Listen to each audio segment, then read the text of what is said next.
Usapin sa mundo ng palakasan. Atin ang pakinggan dito sa Ang Pilipinas Ngayon. Magandang araw. Narito na po ang Sports Balita. Muli nang aarangkada ang PBA Season 48 sa Linggo, ika-5 ng Nobyembre, kung saan magtatapat ang TNT at Magnolia Chicken Templados sa Commissioner's Cup na gaganapin sa Smart Araneta Coliseum. Bago ang laban na magsisimula ng alas 7 ng gabi, mamimigay muna ang PBA ng mga individual awards sa pamamagitan ng 47th Season Leo Awards bago ang formal na pagbubukas ng torneo. Makakaharap ng defending champion Barangay Ginebra ang Magnolia sa Nobyembre 19 sa Big Dome para markahan ang unang Manila Clasico ng season. Kakalabanin din ng bataan ni Team Cone ang TNT sa araw ng Pasko pagkatapos ang laban ng San Miguel at Phoenix Super LPG. Ito ang unang taon kung saan hindi gaganapin ang Philippine Cup dahil sa pagkawala ng Bay Area Dragons na na-dissolve dahil sa conflict of interest. Pangungunahan naman ng Tropang Giga ni balik import Ronde Hollis Jefferson na kakagaling lamang sa 19th Asian Games sa Hangzhou, China kung saan siya naglaro para sa Jordan.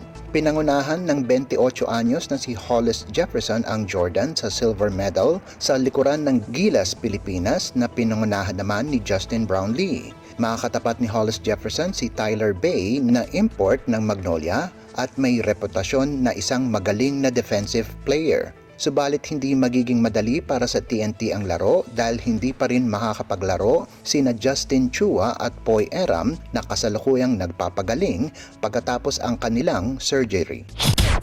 Updates at pinakahuling mga usapin sa mundo ng palakasan.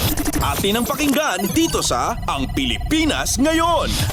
Bumalik sa winning column ang Jose Rizal University sa NCAA Season 99 Men's Basketball Tournament kung saan tinalo nila ang Lyceum of the Philippines University Pirates. Masaklap ang pagkatalo ng Lyceum kung saan natalo sila ng isang puntos lamang 87-88 sa double overtime laban sa Heavy Bombers na ginanap sa Phil Oil Eco Oil Center sa San Juan. Pinangunahan ni Joshua Giab ang JRU at nakuha din ang Player of the Game honor pagkatapos gumawa ng 18 puntos, 8 rebounds at 1 assist para tulungan ang kanyang koponan na mapaganda ang kanilang record sa 5-3. Nakakuha ng tulong si Giab kina Agem Miranda at Marvin Dionisio na kapwa nakapag-ambag ng tig 14 na puntos. Nasayang naman ang 24 na puntos ni Enoch Valdez sa panig ng Pirates, pati na rin ang double-double ni John Bravo na 20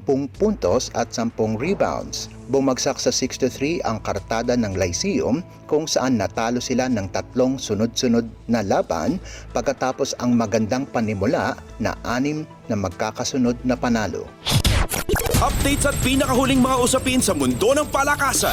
Atin ang pakinggan dito sa Ang Pilipinas Ngayon.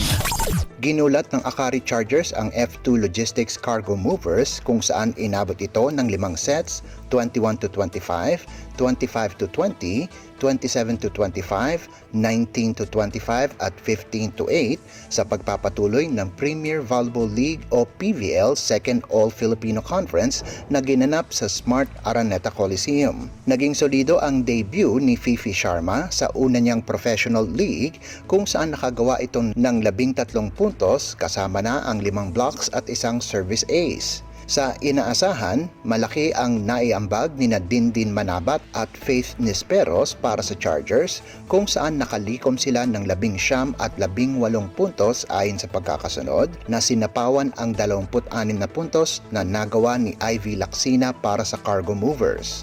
Dahil sa kakulangan sa mga batikang players, tanging si Lacsina at Milo Pablo lamang ang nakascore ng double digits para sa F2 sa larong inabot ng 2 oras at 33 minuto. Updates at pinakahuling mga usapin sa mundo ng palakasan.